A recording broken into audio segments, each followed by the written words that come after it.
সড়কে শৃঙ্খলা রক্ষায় ট্রাফিক ব্যবস্থা নিয়ন্ত্রণের পাশাপাশি দেশের বিভিন্ন জায়গায় বাজার মনিটরিং করছে শিক্ষার্থীরা। আইন শৃঙ্খলা বাহিনীর অনুপস্থিতিতে নাশকতা ঠেকাতেও নানা উদ্যোগ নিয়েছেন তারা। প্রতিনিধিদের পাঠানো তথ্য ছবিতে ডেস্ক রিপোর্ট। বরিশালে বাজার মনিটরিং করছে শিক্ষার্থীরা। বাজার রোডে মিষ্টির দোকান এবং কারখানা সহ বেশ কিছু দোকান পরিদর্শন করে পণ্যের উৎপাদন ও ব্যয় খরচের সাথে সামঞ্জস্য রেখে বিক্রির অনুরোধ জানান তারা।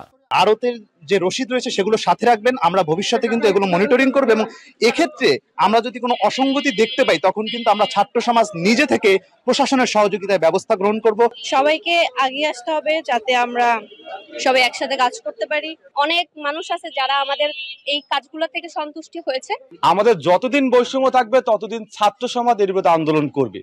মেহেরপুরে বাজার মনিটরিং করে বৈষম্য বিরোধী ছাত্র আন্দোলনের শিক্ষার্থীরা। সকালে শহরের বড় বাজারে বিভিন্ন দোকানে মূল্য তালিকা, ক্রয় বিক্রয় ভাউচার আছে কিনা সেগুলো তদারকি করেন তারা।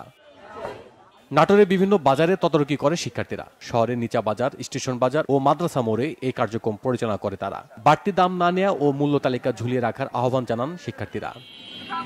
এছাড়া শহরের যানজট নিরসন ও সড়কে কাজ করছেন শিক্ষার্থী সহ স্কাউট, আনসার, ইসলামী শাসনতন্ত্র আন্দোলন ও ফায়ার সার্ভিসের সদস্যরা।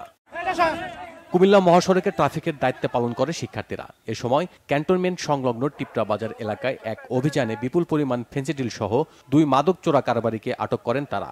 পরে তাদের সেনাবাহিনীর কাছে হস্তান্তর করা হয়। জয়পুরহাট শহরে যানজট নিরসনের স্বেচ্ছাসেবী হিসেবে কাজ করছেন বৈষম্য বিরোধী আন্দোলনের শিক্ষার্থীরা। সকাল থেকে রাত পর্যন্ত নির্লসভাবে কাজ করায় উৎসাহ দিতে খাবার খাওয়াচ্ছেন বিভিন্ন সংগঠন ও শিক্ষা প্রতিষ্ঠান সহ অনেকেই। বাগেরহাটের সড়কে শৃঙ্খলা ফেরাতে বিএনসিসির কার্যক্রম পরিদর্শন করেন বিএনসিসির 22 ব্যাটালিয়ন সুন্দরবন রেজিমেন্টের commander lieutenant colonel Kamrul Islam. শহরের দশানী বাস স্ট্যান্ড, ট্রাফিক মোড় এলাকা পরিদর্শন করে বিভিন্ন দিক নির্দেশনা দেন তিনি। সাতক্ষীরায় বাজার তদারকি করে বৈষম্য বিরোধী ছাত্র আন্দোলনের শিক্ষার্থীরা। সকালে শহরের পাকাপোল মোড়, নিউ মার্কেট, খুলনা রোড সহ বিভিন্ন পয়েন্টে ট্রাফিক নিয়ন্ত্রণের পাশাপাশি তারা বিভিন্ন বাজার তদারকি করেন। নড়াইলে দ্রব্যমূল্য নিয়ন্ত্রণে বাজার মনিটরিংয়ে নামে শিক্ষার্থীরা। সকালে রূপগঞ্জ বাজার সহ বিভিন্ন বাজার মনিটরিংয়ে বেশি দামে পণ্য বিক্রি না করার আহ্বান জানান তারা। বান্দরবানের ট্রাফিক নিয়ন্ত্রণ, সড়ক সংস্কার সহ জনকল্যাণমূলক কাজ করেছেন শিক্ষার্থীরা। মোড়ে মোড়ে দেয়াল লিখন, ট্রাফিক জ্যাম নিয়ন্ত্রণ, দুর্ঘটনা এড়াতে সড়কের গর্ত সংস্কার, বাজার মনিটরিং ও শহর পরিচ্ছন্ন কর্মসূচি পালন করে যাচ্ছেন তারা। এতে খুশি জেলাবাসী।